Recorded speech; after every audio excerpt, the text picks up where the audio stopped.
Hello, everyone, and welcome to the New Jersey Division on Civil Rights webinar titled Continuing the Conversation, Addressing the Intersectionality Between Historical Trauma and Mental Health in the Black Community. Before we get started, I'd like to go over a few housekeeping items so you all know how to participate in tonight's event. The views and opinions of today's speakers do not necessarily reflect the views and opinions of the New Jersey Division on Civil Rights. This program will be recorded. Given this is a webinar, all audience members' cameras and microphones will be off. Nonetheless, as an audience, you can drop questions in the Q&A tab, and you have the option to submit questions anonymously. Due to time constraints, please keep all questions on topic. Resource links and contact information will be shared in the chat tab throughout the program. If you experience any technical difficulties tonight, please explain your problem through the chat feature, and we will try our best to address the issue.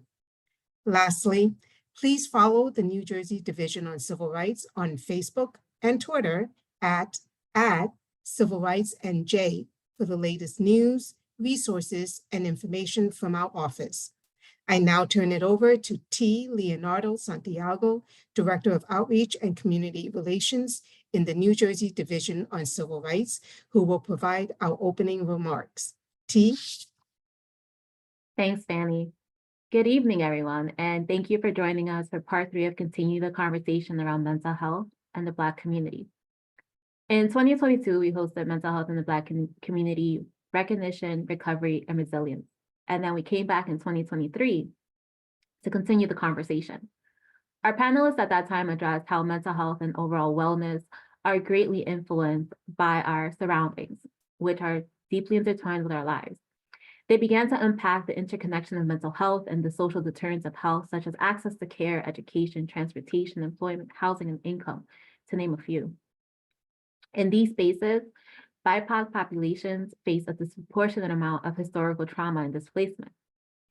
They highlighted how lack of equitable access creates stressors that impact not only our physical health, but our mental health. We walked away with an understanding of the importance of how community and connection uplift BIPOC individuals in the face of oppression and systemic racism. But tonight we expand our conversation to address the intersectionality between historical trauma and mental health in the Black community. I leave it to our moderator and panelists to explain how structural and other types of racism contribute to community and individual trauma, how community trauma may impact individuals' mental health regardless of age in the Black community, and the importance of advocating for proper treatment for mental health issues. We will round out the conversation with some of the challenges that persist as the result of discriminatory practices in mental health care and possible action steps community members can take to lessen the impact of bias and related inequalities in New Jersey. I leave you with this. When we seek help, we do not only heal ourselves, but we help break intergenerational trauma and ultimately heal our communities. I read a quote that has stuck with me, and I said it at the first and second program. Connection is the medicine. And it allows us to lean on one another, to support each other and receive support in return. We challenge each other to do better and to keep going. Before I turn the program over, I want to thank our panelists for their time and knowledge that they'll be sharing with us tonight. To the whole Community Relations Unit, Patricia, Fanny, Kai, Angela, and Dave, for their tireless efforts on putting tonight's program together, as well as you, the audience, for taking your time to join us for such an impactful and important conversation. Now, without further ado, I turn the program over to our moderator for the evening, New Jersey Division on Civil Rights, Community Relations Specialist, Patricia Williamson. Thank you, T. Good evening, everyone. Thank you so much for coming today. Welcome to our third installation of Continuing the Conversation. Today, we will address the intersectionality between historical trauma and mental health in the Black community. This is our next to last day of Black History Month, and we are so happy to bring this to you. Again, my name is Patricia Williamson. I'm a community relations specialist here with the New Jersey Division on Civil Rights. And we have a program with awesome panelists for you. And so what I'm about to do is introduce them so we can get started right away. I'd like to first introduce Dr. Juan Rios, Assistant Professor of Social Work at Seton Hall University. Dr. Rios, an Afro-Latino luminary in the mental health arena, is celebrated for his pivotal role in advancing social work and mental health advocacy. He is a full-time faculty professor at Seton Hall University, where he is also led as the director of the Master of Social Work program. His work not only propels academic discourse, but also influences national conversations on mental health challenges and solutions. A prominent figure in policy and public dialogue, Dr. Rios has shared his insights as a TEDx speaker and a White House consultant. Welcome, Dr. Rios. Dr. Monique Swift, proprietor of Swift Solutions Consultant Services, LLC, is a psychologist, a New Jersey licensed professional counselor, and a New York licensed mental health counselor. She has almost 30 years of clinical experience in the field of mental health and operates a private practice in Rahway, New Jersey, where she specializes in couples therapy and trauma. She specializes in issues that form at the intersection of trauma and race. She has served as an executive board member of the New Jersey chapter of the Association of Black Psychologists and is the immediate past president of the chapter. Welcome, Dr. Swift. And Duana Young. Duana is a seasoned professional with an extensive background in both state and federal spheres, accumulating an impressive 18 years of experience. Her journey has been marked by a steady commitment to child advocacy, policy development, and community engagement, making her a standout leader in the field. As the owner and principal consultant at Seed to Sequoia, LLC, she specializes in providing exceptional consulting services in various areas, including adverse childhood experiences, also known as ACEs, curriculum design, program development, and more. Duana earned her baccalaureate degree in Humanities and Human Services Counseling from Montclair State University and a master's degree in Public Administration from Fairleigh Dickinson University. You may also recognize Ms. Young because she was here at our very first conversation. So I'd like to welcome all of them to our panel today. So we are going to get started. As you heard before, feel free to put your questions in the Q&A section of our Zoom. And just a general reminder again that we want to have a nice, robust conversation, and the views and opinions of everyone that we're speaking today may not necessarily reflect those of the New Jersey Division on Civil Rights. But we are going to understand more about historical trauma and how it impacts the Black community. So with that, I want to get started with this. For Dr. Swift, I would like to ask you, would you please explain what structural racism is and how it is different from other types of racism? Okay, thank you. I think that's a perfect place to start this conversation today. And thank you for having this conversation, by the way, as well, because I think it's really important, and it's totally the lane that I tend to live in. So I appreciate being included in the conversation. But when we are talking about structural racism, there are generally four types of racism that people speak of. I think about the types of racism kind of on levels, that individual level and two levels, individual level and population level. So on the individual level, and I'll come back to structural specifically, but on the individual level, there is two types of racism, one being interpersonal racism. And interpersonal racism is an individual level type of racism that we most often think of when we think about racism. You're talking about kind of discriminatory behavior, attitudes, biases, these types of things that kind of get played out in interactions between people, right? So these are the microaggressions, the macroaggressions. I get in the elevator and my brother or my uncle or so more Black males, right? And a person will clutch their pocketbook because I feel, this is a Black person, they might harm me. Or I go to Macy's and I get followed around the store, right? These types of things. These are attitudes that people have, biases that people have, and they're applying those biases in interactions with other people in a racist fashion. So that's interpersonal. Internalized racism is more of the internal process of how we think about race, right? And so most often for white people, they internalize racism as superiority, right? I am white and therefore I am better. Black people tend to internalize racism as an inferiority. I'm Black and therefore I'm not as good, right? So this kind of translates into the self-hate often that we see with Black people and the inordinate I guess, way of walking with privilege that we tend to see with white people. This is the internalized messaging of white superiority and Black inferiority.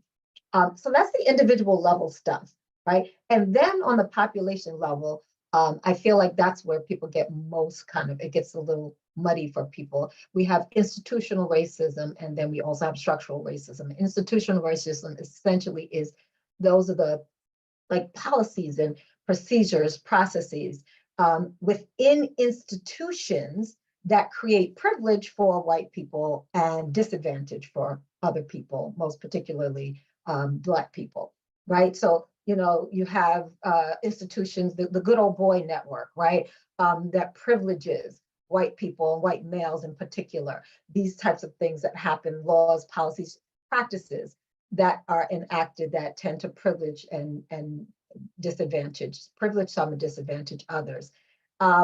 That's a little different from structural racism, right? And so I feel like these two often get entangled, institutional and structural racism. Structural racism is racism that's built into kind of like the social structure, right? Or the social systems that are around us that are mutually reinforcing, right? And that's the important thing. While an institution might be, a school or a business or something like that, the structures are the structural racism is reinforcing. So it's built into the structure. It's invisible. We don't see it. You can't touch it. You can't feel it. You can't blame some particular person for it, right? It's just kind of in the structure. The structure is built that way. And then the other piece of the structural racism is that these structures all are mutually reinforcing the racism. And so redlining, for example, cannot happen without the banking institutions and the housing institutions kind of working together, right? Or civil engineers even working together, right? Or school to prison pipeline is something that we're talking about now. That can't happen without the educational system and the judicial system working together, right? And so that's the structural racism. And that's what makes it so incredibly difficult, such an incredible barrier to be able to penetrate because they are very reinforcing. I hope that kind of helped to parse and disentangle some of these terms. And you're on mute. Got me one time. Got me, Okay. got me. You're gonna get me again. Thank you so much, Dr. Swift. Yes, that definitely set the framework for what we want to discuss today. So I'd like to ask now and look a little more towards the mental health piece. How does structural racism affect someone immediately and over time? And I think I'll start this time with Dr. Rios. And then if anyone else has other comments, we can fill in after that. Absolutely. I also want to begin with just gratitude for providing the space, really, being together with such amazing people I mean, Dr. Swift, Nadwana, it's just phenomenal to be in this space and really sharing ideas and also bringing this information out to the people.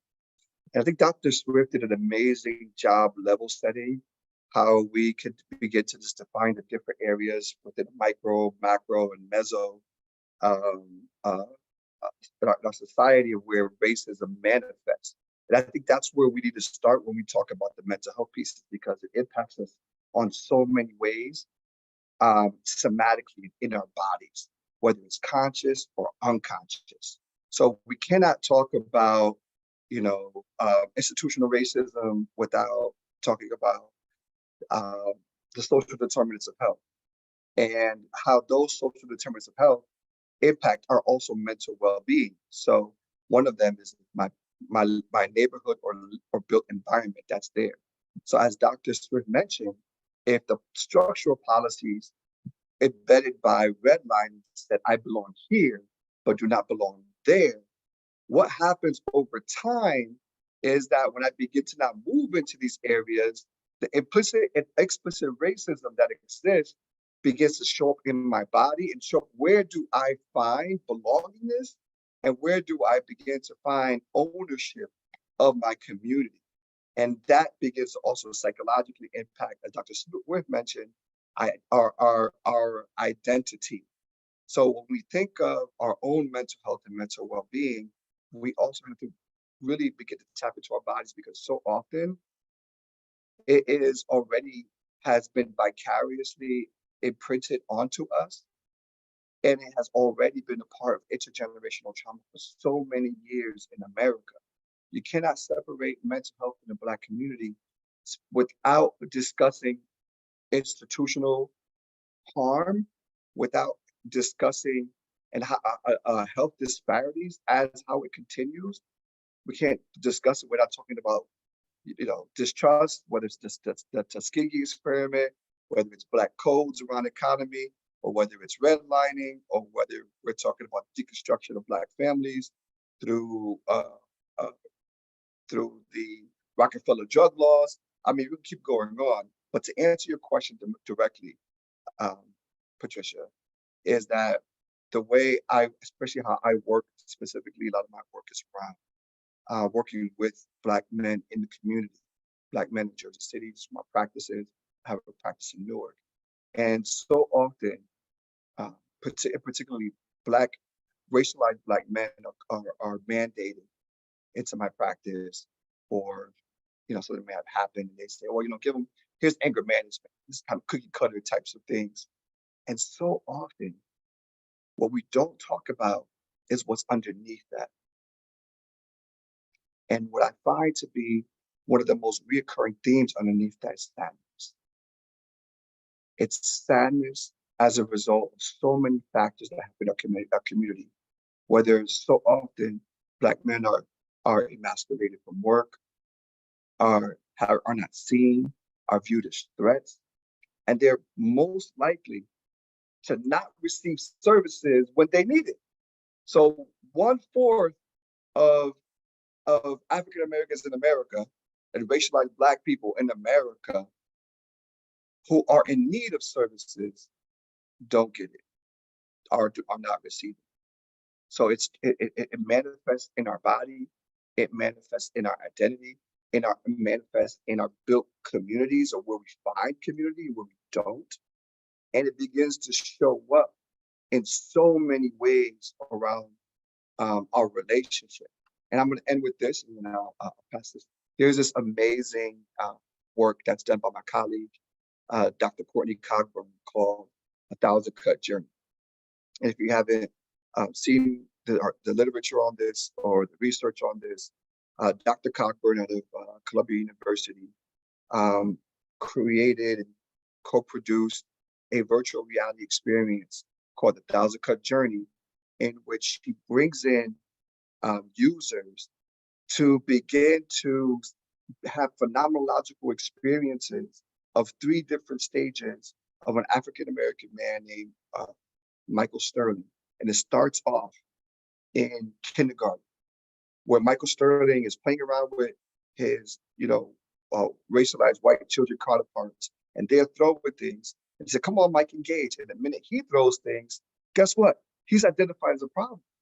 Because in the school system, African-American boys are 8 times more likely to be diagnosed than any other population. Medicated, excuse me. Then the next scene moves into Mike Sterling as a teenager, going out with his friends and fitting the description and being stopped by the police. What does that do psychologically to a teenager? And then the virtual reality program experience ends with Mike Sterling as an adult going for a job. And as he is being greeted by the manager assumes that Michael Sterling, who went to Ivy League school, is a white male, overlooking him. And that those micro expressions or micro racialized moments, they don't just happen in a vacuum. It's it's on a continuum of the life cycle. So going on the adage of death by 1,000 cuts, it's not one event. It's multiple that happens on a continuum on the life cycle that impacts us. Hey, thank you, Dr. Rios. Dwan, I want you to jump in.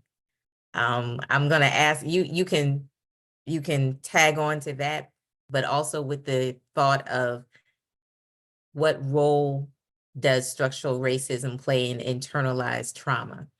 And just continue that part of the conversation. Sure. And again, thank you for having me again and connecting me to Dr. Rios and reconnecting me to Dr. Swift here. Dr. Rios said a lot of great stuff, and yes, you can see I'm taking notes here, a lot of rich information. I would just add to it from a historical trauma perspective and add to the social determinants of health. I think what we know is that historical trauma and structural racism isn't just targeted or limited to an individual. It really is an intentional effort to take down a collective community.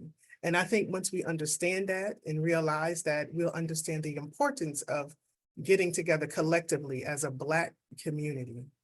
Dr. Rios talked about the redlining and how that minimizes our access to things. And I think with that, it's important to understand the difference between access and exposure.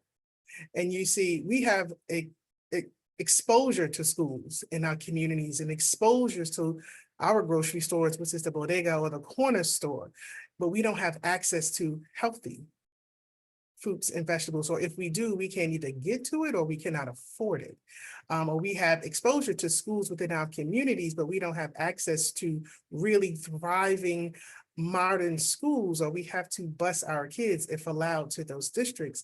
And I think once you understand historically how redlining still happens, it is just presented differently, then maybe what we can do is to begin to hold folks more accountable.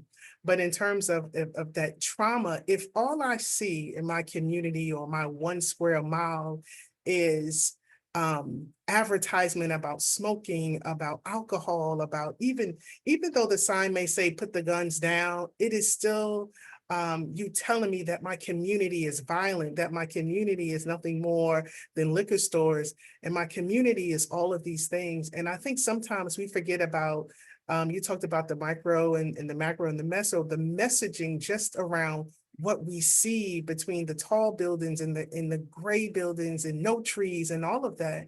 In my mind, that is a part of the conditioning.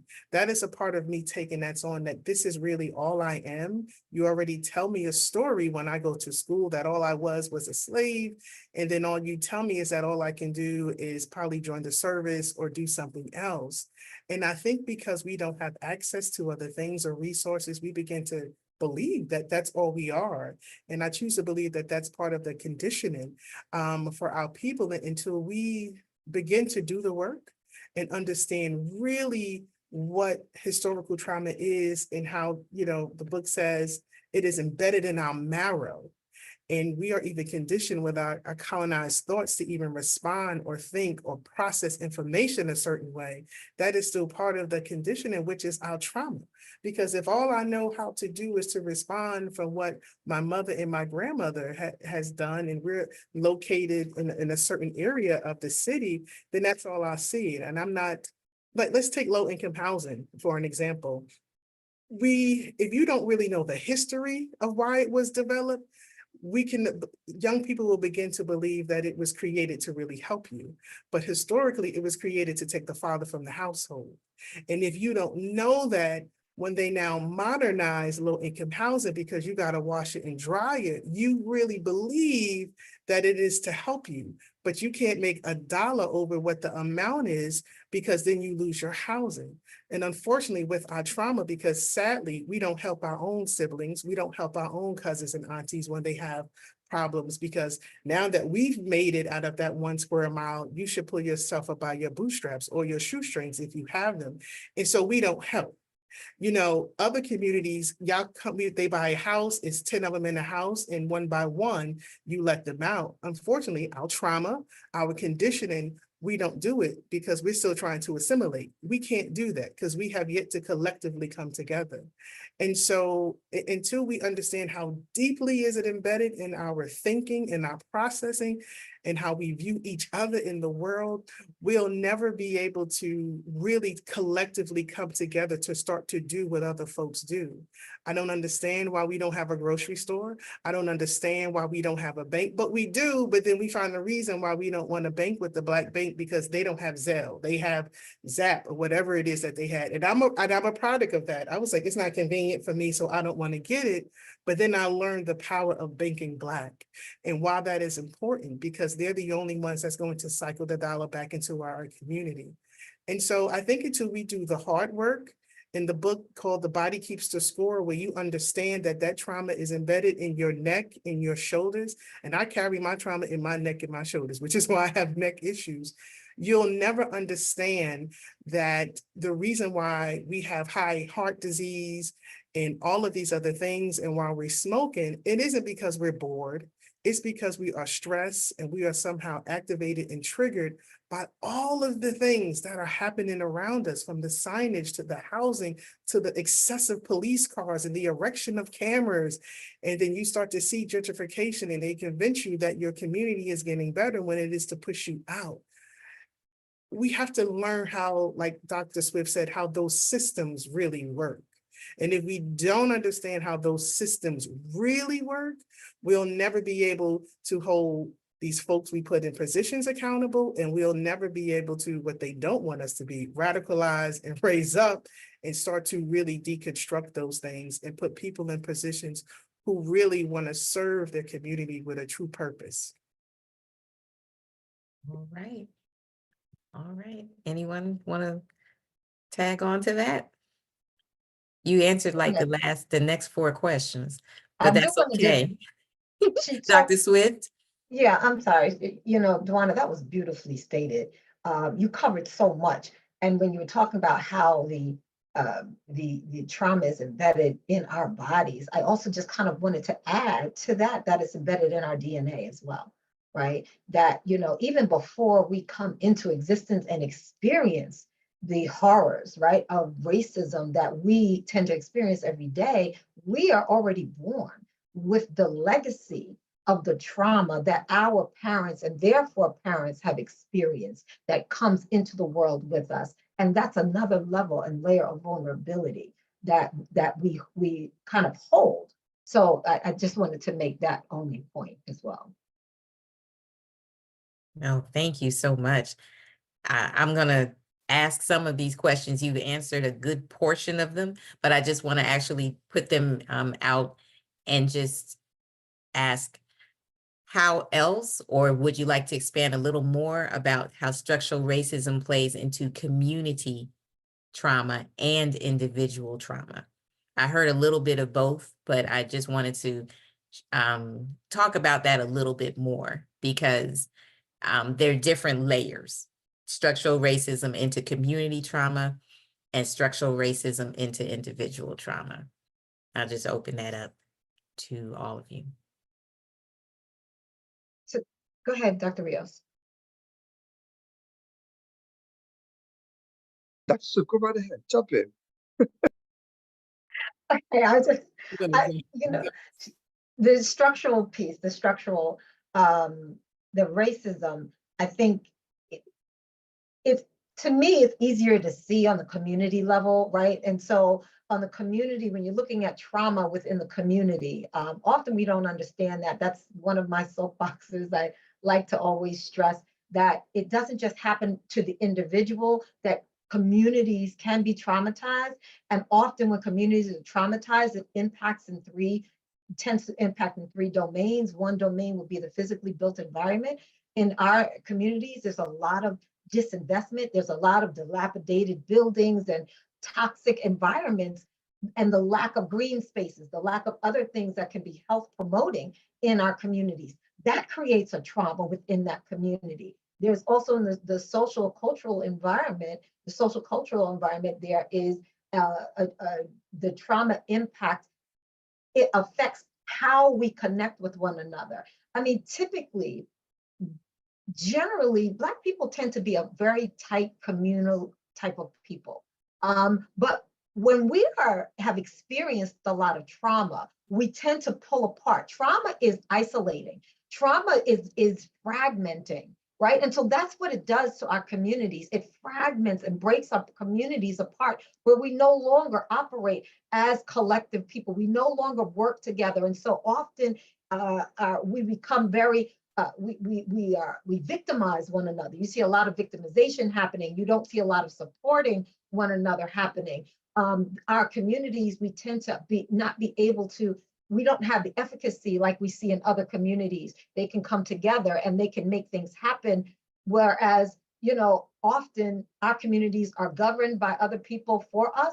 We are not the governors of our own communities. We don't establish what we want to happen in our communities. We're just controlled and governed. We're little colonies often. That's the trauma impact. And then another level or domain of impact of trauma on a community level is the economic environment and the educational environment that we see. There's a lot of adverse impact on that level. Often in these communities that have been impacted by trauma, often there's very little upward mobility, right? You tend to, you're born there in the ghetto, right? Or in the projects. We used to say back in New York, you're born in the projects, your parents were born in the projects, you were born in the projects, your children born in the projects, you never leave.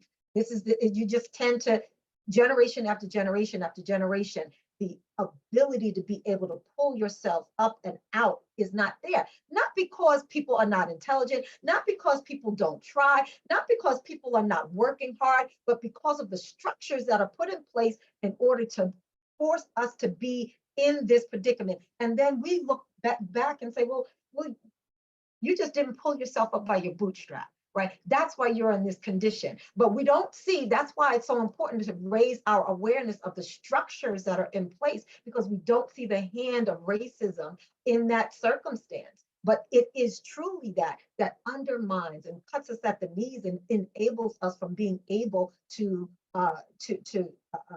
pull ourselves up out of the condition.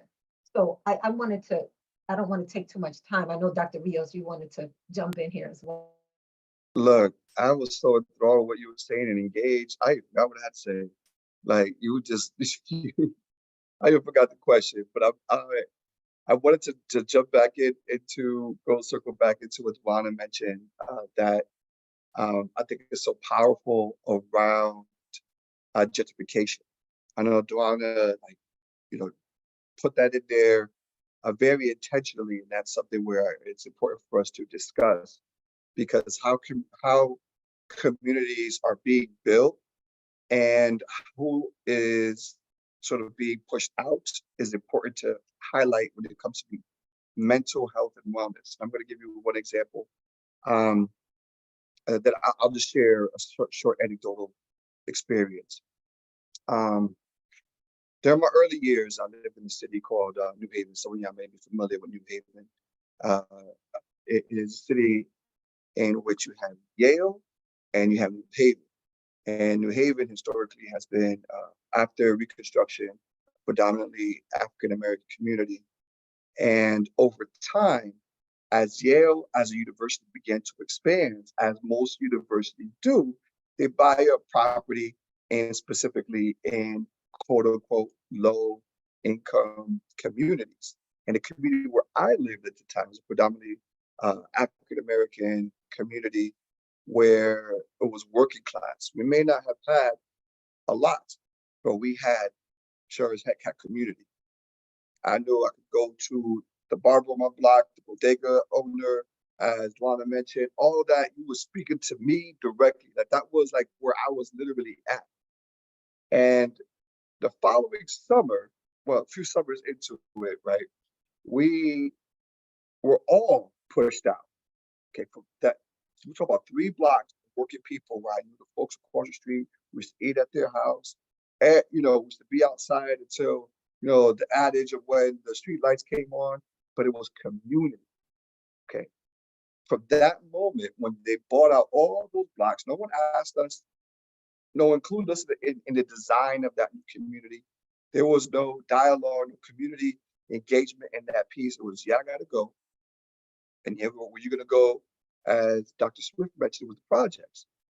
And where we were living at this time were houses, okay, residential houses, where we had lawns, we had front yards, we had backyards.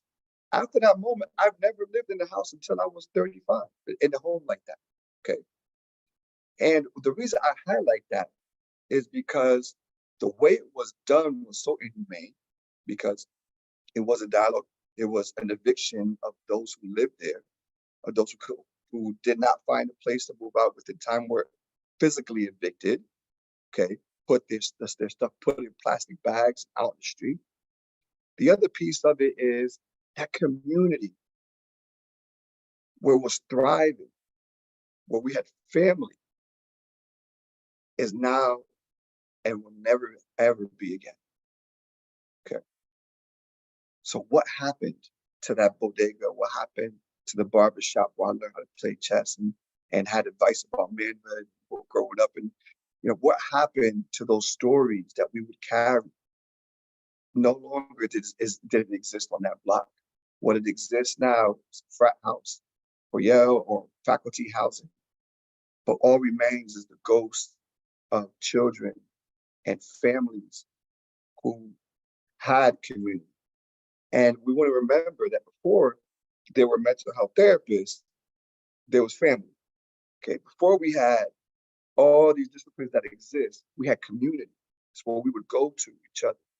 And that is a protective factor towards what we consider to be some of the social determinants of health.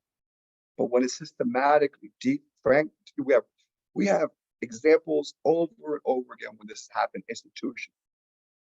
And what we want to be then, what I want to just overemphasize here is that these moments of our mental health really being impacted, whether it's the rise of suicide rates in our community, or whether it's how we embrace each other as protective factors, all of them, we cannot just look at it as an individual one-on-one. We have to look at it in the context of community and how we show up for each other as well and embrace each other, despite the systemic defragmentation that has occurred and continues to occur. Okay. Thank you for sharing that story. Thank you so much. What I want to do now is pivot a little bit and open up some conversation about how we can start to address some of these concerns. So my question now is, how do we address some of the factors contributing to trauma for the Black community?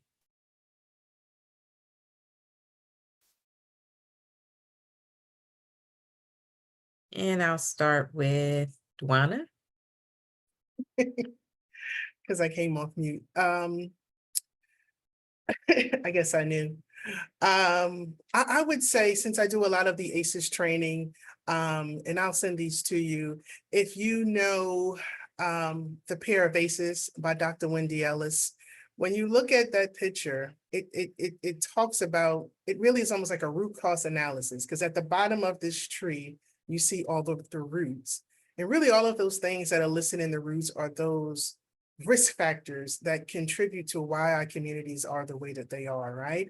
And so I choose to believe once you understand poverty and discrimination and lack of opportunity economically, which then causes substance abuse in our community, which then causes those branches and leaves of homelessness and divorce.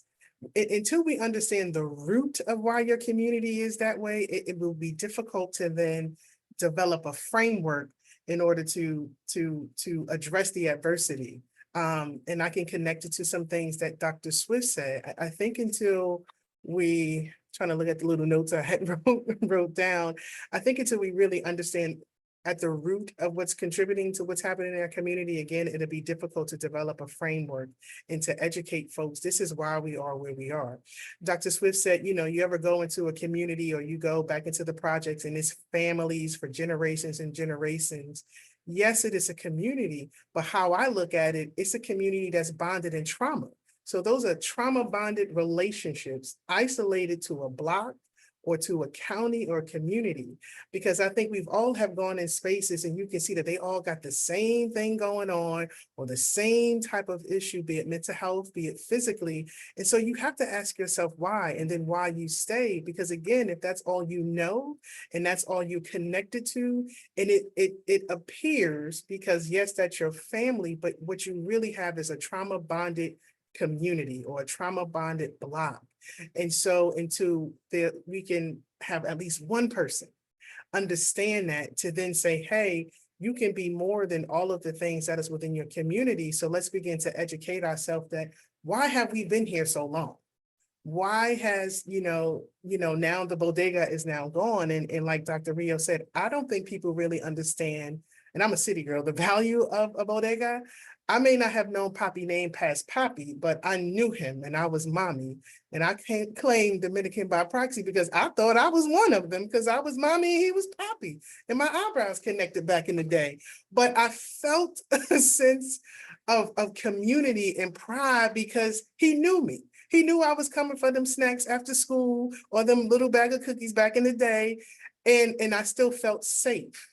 And so I think we missed that collectiveness of community when it was healthy back then. We had some issues, but it was a healthier community.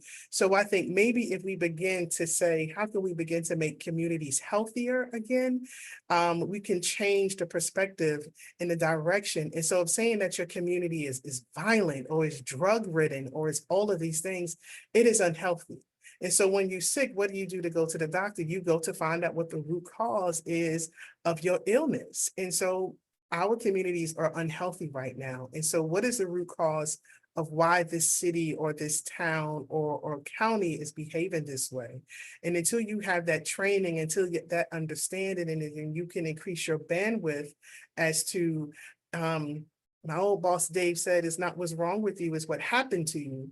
And you really understand that is what happened to you, then maybe you can have that change moment in your mind to say, I don't want the next generation, if I have kids or not, to begin to live within this because I don't know. I'm afraid. I'll be honest to say that I'm concerned about the generation behind me, which is why I try to go so hard in the community and jokingly say to my friends, this is not who Whitney Houston was talking about, the children of our future, because they need some help. But I think it's because of the messaging and they don't understand how they are still being conditioned from a structural racism perspective, educationally, music-wise, you can say spiritually, all of those gamuts are all connected while we're not thriving. And so until we can be, and I think maybe Dr. Swift said it, vulnerable, which is very hard for us because all Black people know how to do is to be strong. And to be soft or to be vulnerable is seemingly a hard task for us to do. And I think until we pull back the veil and take off the mask and say, I got some stuff with me and you got some stuff with you, and I'm not talking bad about you, I'm talking about us so that we can help each other, it's going to be difficult to really answer your question. because we have to be willing to be honest with ourselves, in which I think is really rooted in vulnerability. I got some stuff. Now it's the thing to talk about. I have a therapist. You know, it's still kind of taboo in the Black community, but we're getting better with it. Some stuff is happening in you. And I think if we continue to capitalize on that and have some therapists, Black therapists who understand our plight and where it is we're trying to go, it'll be difficult to really successfully do, Patricia, what I think you're asking for us to do, again, until we get to the root cause of that. And I think all of that is embedded in vulnerability. How can I be vulnerable with the folks in my community in Jersey City, or where I am now here in Burlington County, to say, I've seen these things, I've seen shootouts, I've seen drugs, I've done all of that. And I just learned from it and asked myself, why are we here? How did we get here? And I take every opportunity to educate my brother or my sister as to, let me tell you why you're really in low income housing. Let me really tell you what this means. And you have to be able to be tactful and say it with love and grace. But then again, we have to be positioned to be open to receive it. You have to deal with that pride and that ego. And if you don't deal with that pride or that ego, you can never then turn to vulnerability in order to position yourself to understand what's really happening around you, or to really have a real conversation about how we can heal each other first so that we can heal our community collectively. Okay. Does anyone want to follow up with that? That was a lot. Again, you answered the next 4 questions, but that was powerful. Dr. Swift? Yeah, very powerful. So your question is about addressing the trauma. When Dewana was speaking, she broke it down so beautifully. The ACEs, right? The pair of ACEs, that you have this tree and all these kind of individual impacts, right, of trauma. You have the domestic violence, you have food insecurities, what all these experiences that people have come from, right? She talked about the root cause of those things are a lot of those structural things that we just went through, we just talked about. But I also like to point out too that even those structural issues have a root as well. And it's rooted in the pathology of racism, the pathology of white supremacy. And we cannot ignore that fact, that is the core root of what all of the other injuries, both population level and individual level injuries, traumas, are rooted in. And so when that happens, what we end up seeing, a lot of the scholars in the Association of Black Psychologists, they talk about the injuries. We talk a lot, and we have to understand the injury if we're going to address the injury, right? And so when I think about what truly is the injury, I think about the menticide that Bobby Wright talked about. I think about alien self that Dr. Naeem Akbar talked about, the cultural misorientation that Dr. Kobi Kamban talked about, where all of these ideas are kind of driving at one idea, and that's that the mind, the psychology, the psyche of the mind of Black people has been reprogrammed. It's been reprogrammed to prioritize, to over-identify with a very Eurocentric ideal, right? And kind of subscribe to this idea of white being superior. And yet at the same time, also absorbing the idea that Black is inferior, that causes us to reject our own, to hate ourselves, our own culture, and also even to act against our own self and others that look like us. That truly is how I see the core of the injury that has happened as a result of the white supremacy, the racism that we have experienced through the years and through the centuries, not years, right? And so because of that, if we're coming from that perspective and recognizing that as being the injury, when we're talking about addressing it, we have to begin to talk about undoing that, right? Undoing that mind reprogramming, taking us away from what it is that we were, that who we are as a people. And so you're talking about the complete restoration of our organic, natural, cultural worldview. That's an important piece. There's one of our brilliant scholars in the Association of Black Psychologists, Dr. Linda James Myers. She talks about, she has an optimal conceptual theory where she purports that our optimal worldview is one that is germane to who we are as African descended people. It is not a Eurocentric frame of reference. Not because a Eurocentric frame necessarily is bad, it's just not ours. And when we're operating from an orientation that is not germane to who we are as a people, it weakens us. We are not operating from what is from an optimal perspective. And so that's part of how I see what we need to do in order to address it. Also, it's ringing in my head. T said earlier in her opening, she said that the connection is in the medicine. And that resonated with me because something that I often say is, it was a quote by Mama Rashida Foreman Bay, who said, "We are each other's medicine." Us coming together, right? And reconnecting what has been broken between us is a critical part of addressing and undoing the harm of the trauma that racial trauma specifically, that we've been experiencing. I want to say more, but I really want to make space for Dr. Rios, and if there's time, I can kind of come back. Dr. Rios, I want you to chime in as well, but I'm also going to put in the next question so that it can continue to flow. And Duana touched on it already. One of the things that we certainly do have a stigma. How can we create a stigma-free conversation surrounding mental health? Because that's an issue for us, and it has been one. It's better now, like you said, now we can say, I have a therapist, and now some people would never have said that. Some people would say it, some people would do it and not tell anyone. Now, more of us, especially the young people, they'll just tell you, oh, I'm in therapy now. And depending on your generation, you see the different reactions. But that's something in the Black community that we have to be able to have more of a conversation. And so I want to ask that question, to have at least two of you answer it. And Dr. Rios, as you answer that portion, also, if you have something in there for the Black men of our community. Absolutely. And it's such an important one because I do believe we're getting better.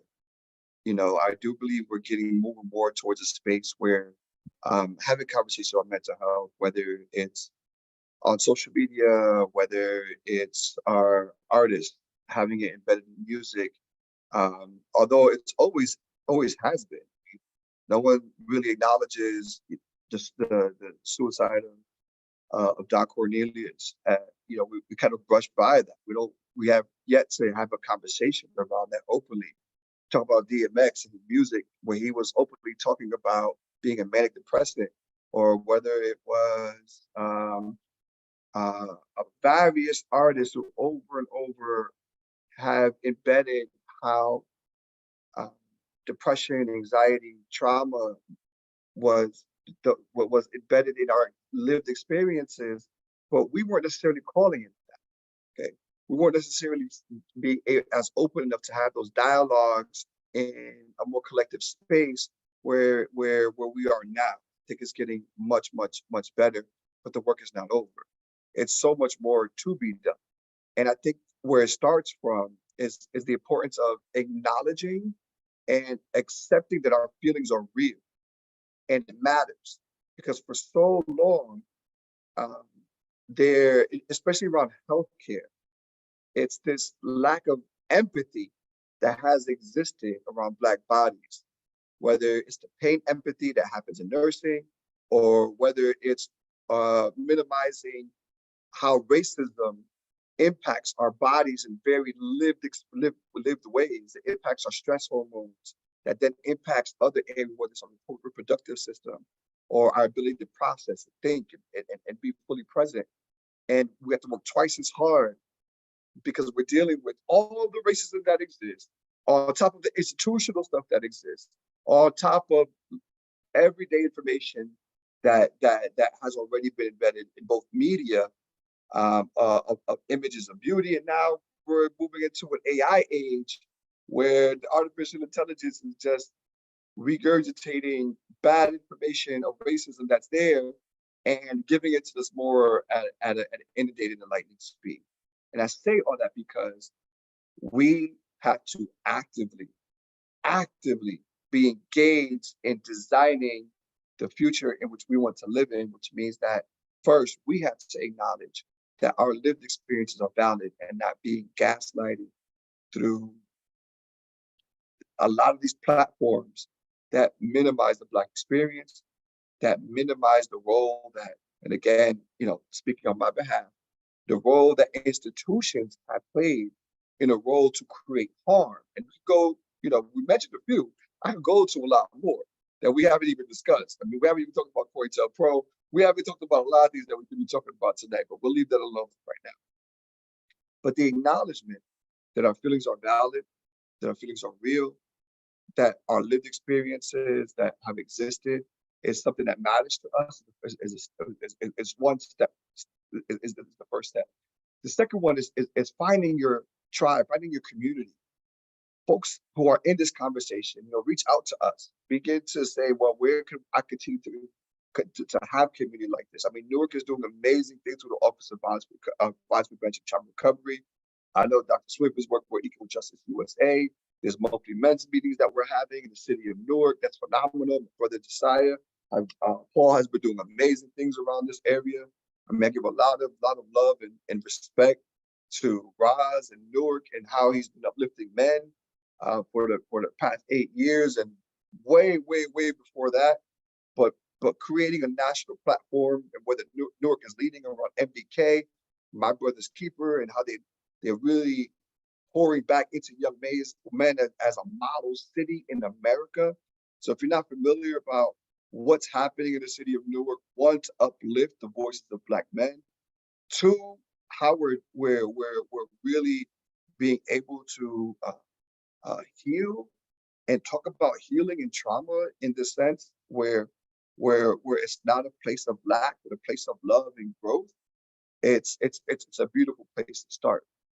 Another area that I want to discuss is I think that we really also, and this was a part of the program that we did in the city of Newark as well, is where we trained piloted a group of barbershops on mental health first aid. And we went there and we were able to provide barbers with just basic, not to be therapists, not to replace your therapist, but to recognize and hear when help is needed and support is needed, and to be able to destigmatize this conversation and not just, you'll be all right, you good. We don't want to minimize that yes, we are people of resilience, absolutely. And self-care and rest is the form of radical resistance, that we can hold those two things together. So the work around creating safe spaces in our community where we frequent is important as well, whether it's barbershops, bodegas, and looking at non-traditional ways, and we'll call third spaces as environments for support and healing as well. That's a great point and a great segue. That's perfect, because my next question was, what can community members do to help lessen the impact of, well, the rest of the question, what can community members do in terms of helping with this conversation surrounding mental health?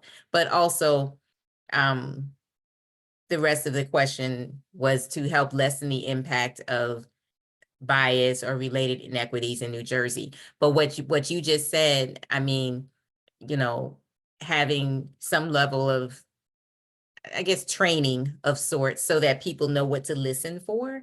Are there any other examples like that any of you would like to provide that the community can do to help itself?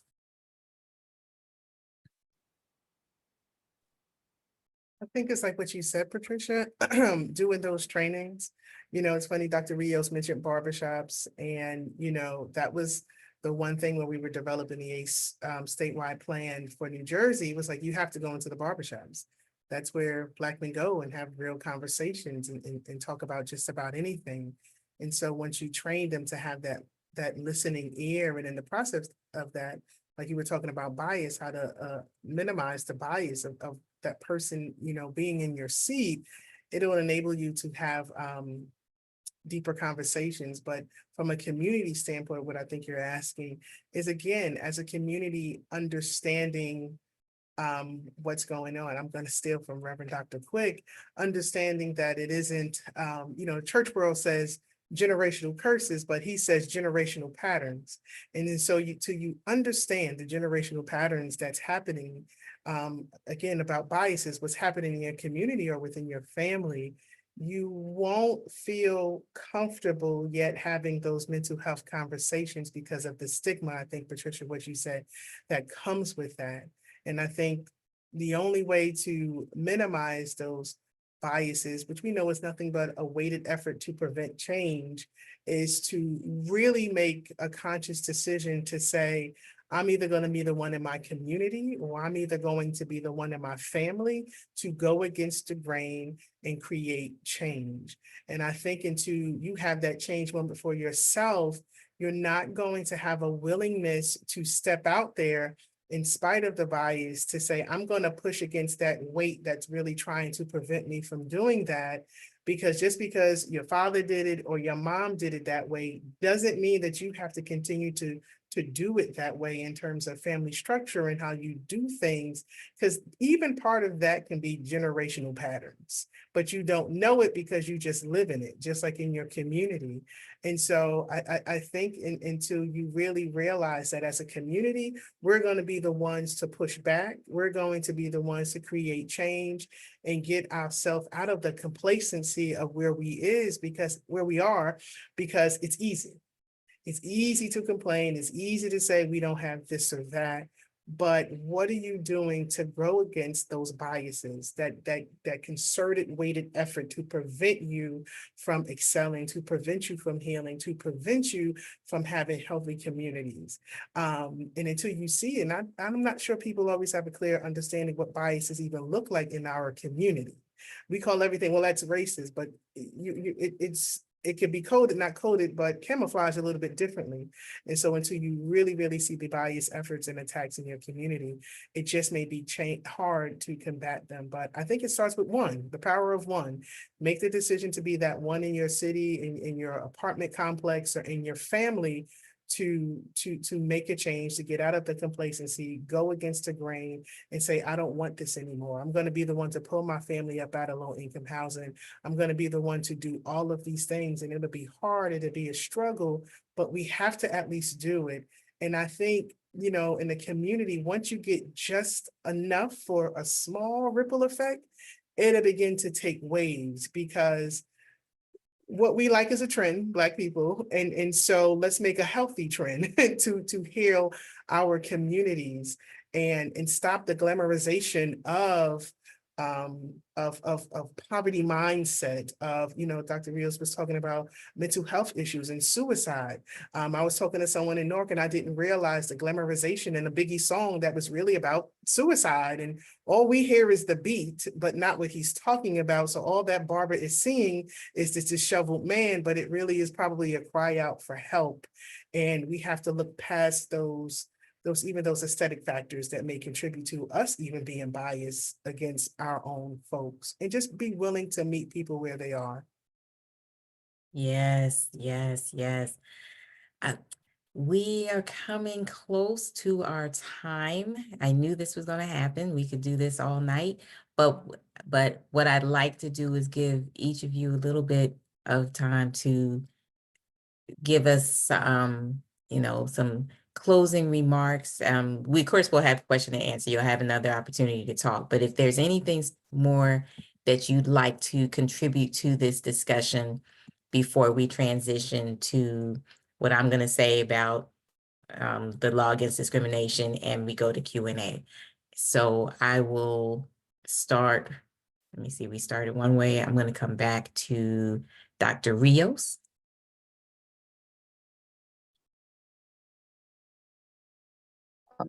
I just want to really close point that I think many of us have raised power. And again, going off your last question is, what is it that we could do? I think from a policy perspective and a community-based perspective, it's not minimizing the power of third spaces. So first space is what's happening at home. And what I mentioned, like not being, being the one who could break that, consciously making that choice, of being the one to break that cycle. And then the second spaces we think of like work or school. So first space, second spaces, third spaces are the power and impact of spaces that are not as that are more low profit, like the gym, like the barbershops, like the parks, like community centers, like our libraries. Our libraries are becoming so abandoned because many folks are moving forward to a digital age. We have to reimagine, how do we create community in third spaces? Because by invoking our third spaces as spaces of healing and connection and building community, that's the first step, is building that space of community. And I always use this example where, I remember back in my partying days, I don't party anymore. I used to go to like a house party, and someone would walk in, and you don't know that person, but you know that person, but you don't know that person. And they walk up, and all of a sudden they're like, "Oh, yo, wow, this is so.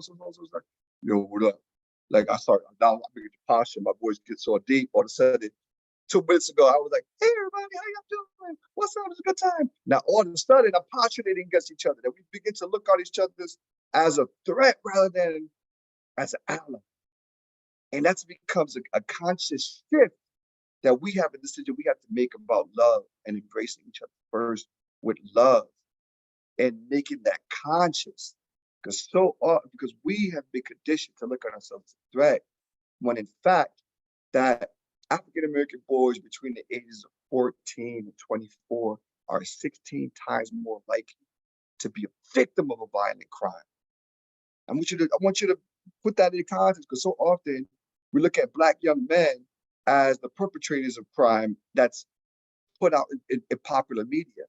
But what the story that they don't tell you is that they're the most likely population to be a victim. And I wanted to close with that, because if we don't start first with being, as what Dwana mentions, being like creating that conscious paradigm shift, that will begin to meet each other with love and hold our policymakers accountable to put the resources in third spaces. So we have gatherings where our young people are doing something and meet each other with love, then that's how we begin to also collectively move towards spaces where we could begin to move towards healing. Dwana? I'll keep it real short. Dr. Rio said the word imagine. And I have this conversation sometimes with friends that I used to be taught, I remember being in school, and what do you imagine yourself being? What do you dream? What is your dream job? What do you wish you can be? And I used to have these conversations with Dave, and he would say, I just want to meet you where you dream. And I think we need to go back to, how do you imagine your community? We have lost our ability to dream and even just live in our own imagination. A church I used to attend, the bishop used to say, you were created to be creative within your creation. So if you live in your imagination and know that you have the ability to create whatever it is that you want, I think that then we can begin to really make change. We've forgotten how to dream. We live in such a world, what we're told to believe, what we're told to even imagine, television. And so if you begin to get back into your own mind and just, and I said that's probably the child in you, and just dream what your community can be, then I say go with that. Go with that. I'll close with that. Go with your community and how you imagine it to be, and then start your framework from there. Dr. Swift? Yes, that's so beautiful. I hate to sound pessimistic. what you just said, Dewana, really resonated with me. And then I have to be honest, the next voice that came into my head was, and trauma disrupts that. That's what the trauma disrupt, and we're brilliant. We do dream. Our children are wonderful, and then they meet the world that beats them down, and the trauma it just usurps that life, and that, you know, I don't want to sound pessimistic, because that felt so good to hear you say what you said, and then that thought came in my mind. But I wanted to say, you all touched so many points. I wanted to kind of look at something in closing from another angle, because it's evident, it's clear that the trauma, right, the issue, we have lots of problems. Black people, our Black community, there are lots of problems. That's very clear. But I want us also to be clear that that is the impact of something else. That is the result of something. The pathology is in the white supremacist ideology.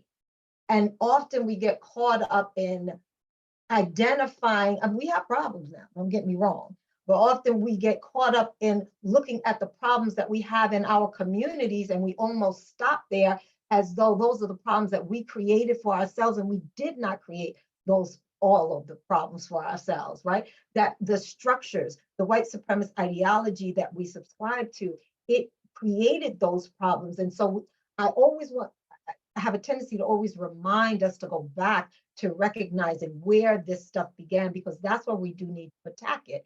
And so there's a sculpture that was done by two Danish sculpturers, and there's a caption. It's called, I'm forgetting what it's called, but there's a caption for the sculpture. It says, "I'm sitting on the back of a man." I'm sorry, let me describe the sculpture real quick. It's an African man who's kind of partially naked, just as, you know, private areas covered, very gaunt, very, you know, starving, bones showing. And there's a big, fat, European looking white woman that's sitting on his shoulders. And the caption of this sculpture reads, "I'm sitting on the back of a man. He is sinking under the burden. I will do anything to help him except step down from his back." And that stays in my mind, because no matter where the conversation goes, it always has to include a disruption of that. It has to include that. And so I want to kind of throw that in there and say that our white allies, counterparts, they have a role in this. They have a responsibility in this. I am also, in addition to the Association of Black Psychologists, another organization that I'm a part of is the New Jersey Alliance for the Anti-Racist Alliance, the Anti-Racist Mental Health Alliance of New Jersey. And it's a mixed organization. We're very diverse. And there are a lot of white people in this organization that get it, right? That get the racism and how it impacts, and want to be a part of the resolution, want to be a part of the disruption of that. And so we cannot exclusively put the burden on our own backs. We also have to pull them into the conversation and have them be a part of the trying to create the solution. I also, if I can get one, I'm going to try to be really quick. I want to go back to, because you were talking about the stigma-free conversation. And this is something, another twist, because we often talk about the stigma, mental health stigma in our communities. And that's there.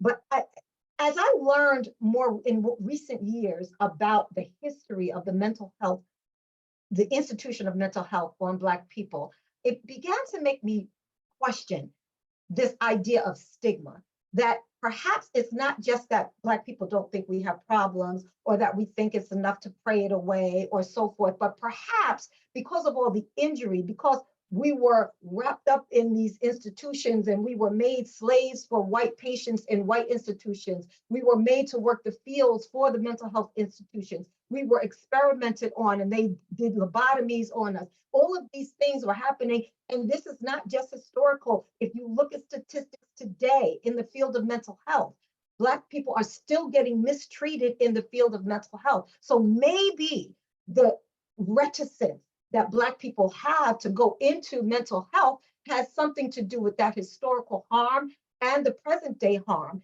in addition to, I think there's a margin of stigma there. That's just kind of like, maybe we're in denial. That's there too. But I question whether that's there any more than any other community. That perhaps we have learned that this is dangerous for us, so we stay away and we devise our own ways. We go to the barbershop, we go to the church, we talk to the neighbor instead. So I just want to throw that in there as well. Wow, wow, wow. Thank you, thank you, thank you. Dr. Swift, Dr. Rios, Dwana, thank you. We're not finished yet. I have a few things I just want to mention, and then we're going to come back for a brief Q&A. There's a lot of questions. I may get to one or two, and I just want to level set that with those that are here in case we don't get to your question. But I do, at this time, want to let you know a little bit about the New Jersey Division on Civil Rights, which is the group this is the agency that brought you here today. So I just want to mention this, and let me see here.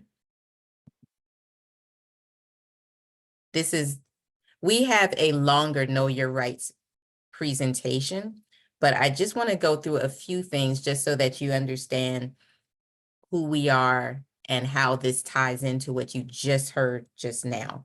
So basically, the New Jersey Division on Civil Rights was created in 1945 by the New Jersey legislature. And basically, the idea behind it was, as World War II was ending, America's fight against Nazism abroad highlighted for many at home the evils of racism in our own backyard. So there were many Black New Jersey veterans who had risked their lives for in Europe and returned home and demanded equal treatment.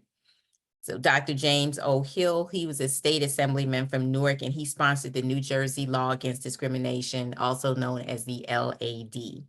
And there's more to that, but basically the bill was approved on April 16th, 1945. So that, as I said, it was created by the New Jersey legislature. The mission is to prevent and eliminate bias, prejudice, and discrimination in New Jersey. And the vision is a New Jersey where all people are treated equally. We have 3 anti-discrimination laws. The one I'm going to focus on is the New Jersey Law Against Discrimination, but we also have the New Jersey Family Leave Act, which offers job protected leave. And the third one is Fair Chance in Housing Act, which states a housing provider, be it a landlord, a home seller, or a dormitory, is prohibited from asking about a rental applicant's criminal history on an initial application. For additional details about any of these, you can find them on our website, which is njcivilrights.gov. The law against discrimination makes it unlawful to subject people to discrimination or harassment in 3 main areas: employment, housing and real estate, and places of public accommodation. The law protects residents based on their protected categories, which are actual or perceived, and these are the ones that you see in front of you. To read just a few of them: disability, race or color, religion or creed, national origin, nationality, or ancestry. I'll continue. Gender or sex, gender identity or expression, sexual or affectional orientation, pregnancy or breastfeeding, liability for service in the U.S. military, marital, civil union, or domestic partnership status, and in some cases, familial status, age, genetic information, or lawful source of income. Please notice that the protected categories can be actual or perceived.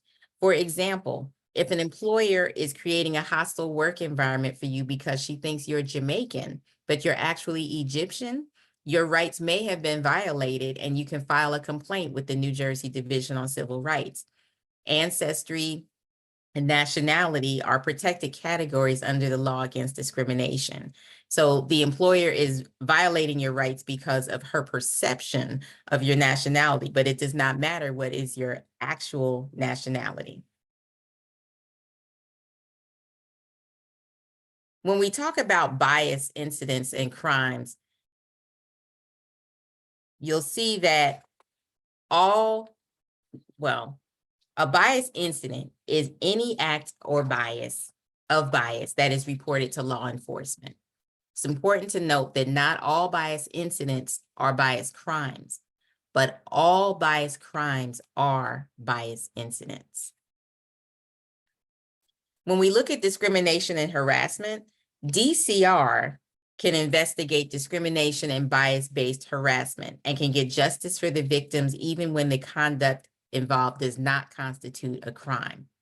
In the case of a bias-based harassment, criminal investigations focus primarily on the individual perpetrator and whether or not they committed a crime. DCR investigations focus on whether the employer, housing provider, or place of public accommodation knew about the bias-based harassment and took appropriate steps to address or stop it. In terms of bias crimes, criminal investigations by the New Jersey Division of Criminal Justice or the county prosecutor and or the local police department handle criminal investigations.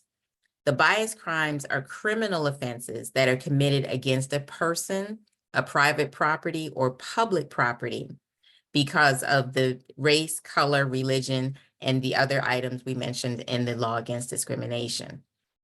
Focus on the individual perpetrator and whether or not the crime is committed with the purpose to intimidate a member of a protected class or knowing that the conduct would intimidate a member of a protected class. That constitutes the bias crime. In some cases, a bias incident may also constitute a violation of the law against discrimination if it occurs in employment, housing, and or a place of public accommodation. If you feel you've been discriminated against, you can file a complaint with the New Jersey Bias Investigation Access System, also known as NJ Bias. You can reach us online at bias.njcivilrights.gov. You may also call us at 1-833-NJDCR for you, or our housing hotline at 1-866-405-3050 and ask a DCR receptionist to assist you in filling out the forms on NJ Bias. If you go online, you will see what I have on the left-hand side of the slide in terms of filing a complaint. The icons at the top row are all for the Division on Civil Rights. And so it says housing, criminal background, housing, employment, New Jersey Family Leave Act, and place of public accommodation. These are where you can put in your bias incidents. If you have a bias crime that you want to report, you would look at the second row, and that is going to take you through to the New Jersey Division of Criminal Justice. How to file with DCR for step-by-step instructions, as you'll see on the right hand of the screen. There are NJ Bias manuals for complainants and for respondents, both in English and in Spanish.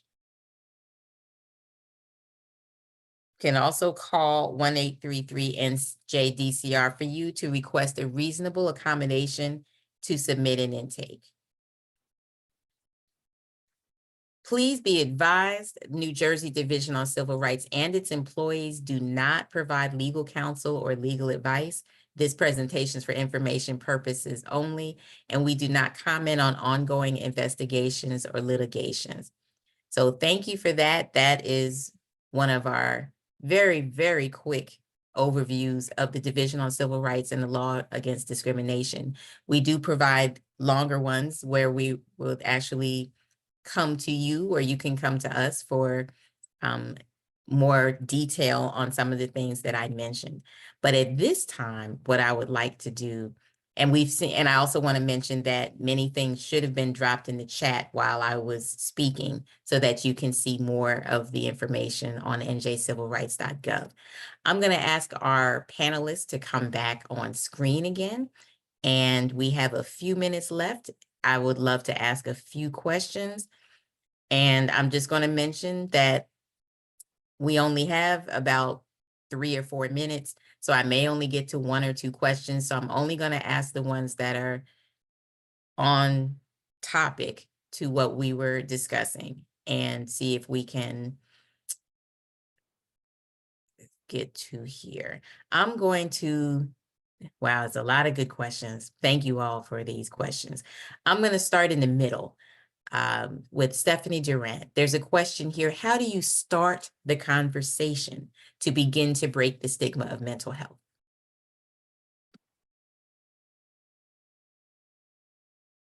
And I toss to whoever would like to answer that first or only. Okay, so I guess I can pick up a little bit very briefly from where I left off in talking about the fact that there's a likelihood that that stigma is not just kind of an ignorance, right, that Black people have. So perhaps validating where people are and why people are where they are, validating acknowledging the fact that I might be afraid as a Black person to go and speak with, go to a session and speak with someone because I view that as part of a system that has been harmful to me, right? Or I'm afraid that I will go and I'll sit there and I might mention that I had a drink or that I spanked my child, and then now DCP&P is at my door, and my child is being taken away, right? So I want to just kind of highlight here that there might be a lot of valid fears that people have that inhibit them from accessing mental health services, not to mention the fact that just with psychologists alone, there's 3 to 4% of providers who are psychologists are Black, right? And we also know the studies show that the best results that Black people get in therapy are with other Black clinicians. Well, there's a dearth of Black clinicians. So who do I go to? Where do I go? When COVID hit, Black people, my phone couldn't stop ringing. I was turning people away constantly. Black people did want therapy. They wanted to go to therapy, but they wanted to go to therapy with people that look like them. And so that's part of the problem. We cannot put all of that on Black people just have an aversion to therapy. It's not all that. So I think the conversation starts with validating where people are and then moving from there. Thank you. Dwana, there's one for you. I can't let this go. And it just came in last second. Let me consolidate it just a little bit. We have to heal each other first so that we can heal our communities. Okay. This person has said, I have heard of many situations where someone has made it out the hood, but once they've done so, they do not want to come back. Or if they try to return and improve the areas they grew up in, they are seen as traitors and or sellouts. How do we address this issue within our communities to promote post-traumatic growth instead of remaining complacent with unfortunate circumstances? Wow. And it's probably going to take us home. There's a lot of great questions in there. Yes. I know a lot of people use the analogy, crab in the barrel, but crabs aren't meant to be in a barrel. And so if you understand that I'm really reaching back to come and get you, or that you should be we should want to have that connectedness. As you go, I go. Because if you ever look at crabs, they really connect.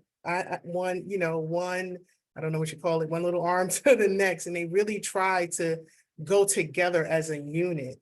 And I think because we don't have the mindset of really connecting to one another, of as I go, you go, that we forget that. And I think sometimes also, in addition to that, you have some people, and you're just going to have them who I made it out and I don't want to look back, because probably part of them is still connected to some assimilation, that being this way or trying to assimilate with white culture, that is success. And now I can't look back because it was such a struggle to get here. I don't want any of you to probably mess it up. Or sometimes we get into spaces where we're that one Black person, and then we don't want any other competition, but you should be already trying to move on to your next position and or step. So I think it's a fear of having additional Black and brown brothers and sisters with us because we want to be the only one. But that concept is still very colonized. That concept is still very as trying to assimilate. And so I think you're just going to have them, and I wouldn't focus on them. I would really just focus on the ones who really are out there trying to say, as I go, sis, you go. And you stay. And sometimes you got to push people out because they may have the momentum to get out before you, and just really have to believe and have faith that they'll reach back for you. I push people up and then they reach back for me. But as I go up, I pull them with me. But that's just me. So just get comfortable, unfortunately, that there are just going to be some Black and brown people who just won't reach back. But that's okay. That's their colonized thought. That is not you, because they're already referring to our communities as ghetto, and which is not. We have rich and thriving communities, and I think we have to always remember that everything that they got, they stole from these ghetto Black people. A quick final word on that, Dr. Rios, before we close. Just very quickly, I mean, I echo everything that Dwana mentioned. I think that there is a lot of work to still be done. Take the indigenous proverbs about 7 generations. And we think of how, we're not that far away from segregation. We're not that far away from Jim Crow. We're not that far away from institutional policies that have created so much harm. So we talk about it as if it was thousands of years ago. Like, it's not that long ago. So even the mentality that was so imprinted onto us to pin us against each other, we're still working through that. So we also got to give each other a little bit of grace that, look, their journey is still their journey. But the more we collectively have these type of conversations, the more often we have it, it begins to shift the dialogue, and it stirs something within us that says, now what am I going to do next? What are the action steps that I am choosing today after this conversation that can begin to move us more towards a just, equitable, collective, loving society for ourselves? All right. We have to stop there. I just want to say thank you for a power-packed conversation today. Someone asked me, was this the final conversation? I said, no. We have so much more to discuss. We will continue the conversation. Dwana Young, thank you. Dr. Monique Swift, thank you. Dr. Juan Rios, thank you. I'd also like to thank our community relations unit for everything in the background, and the New Jersey Division on Civil Rights for allowing us to bring this to you. Please complete our survey. Let us know how we're doing. And we will keep the questions. And so we may have an opportunity to answer them at a different time. We do have, we will be able to reach out to these 3 panelists, and I saw some things that might be directed towards them that perhaps we can get those answers out. Thank you again. And any questions you have for us, you can reach us through njcivilrights.gov. And we've already put in the chat our information so that you can reach us at communityrelations@njcivilrights.gov. So I thank you again. My name is Patricia Williamson, and I would like to thank everyone for joining the New Jersey Division on Civil Rights for this webinar. Thank you and have a great day.